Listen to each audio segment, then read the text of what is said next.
वन्यजीव प्राण्यांची तस्करी करणारे आरोपी स्थानिक गुन्हे शाखेच्या ताब्यात।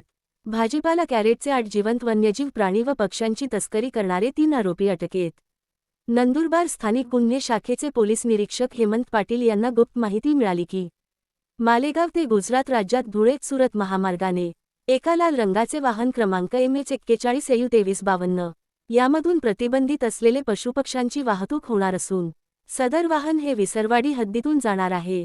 त्यान्वये जिल्हा पोलीस अधीक्षक श्रवण दत्त एस व उप अधीक्षक आशित कांबळे यांचे मार्गदर्शनाखाली मिळालेल्या गोपनीय माहितीच्या अनुषंगाने पथक हे विसरवाडी पोलीस ठाणे हद्दीतील बर्डीपाडा टोलनाका येथे नाकाबंदी करीत असताना रात्रीचे सुमारास एक संशयित चारचाकी आयशर वाहन थांबवून तपासणी केली असता सदर वाहनामध्ये भाजीपाला कॅरेटच्या 8 प्राणी व पक्षी असल्याचे मिळून आले।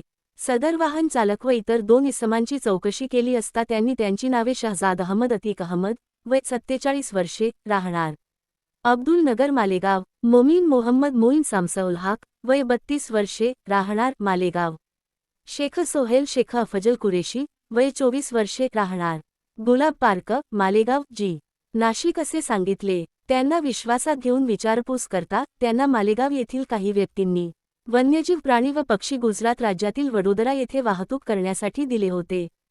सदर कारवाईत वाहनातून 5 कोल्हा जातीचे प्राणी, 99 हिरव्या रंगाचे लाल चोच असलेले ॲलेक्स हँड्रिन जातीचे पोपट व 190 तितर जातीचे पक्षी सह वाहन असा एकूण 23,40,000 रुपये किमतीचा मुद्देमाल मिळून आला।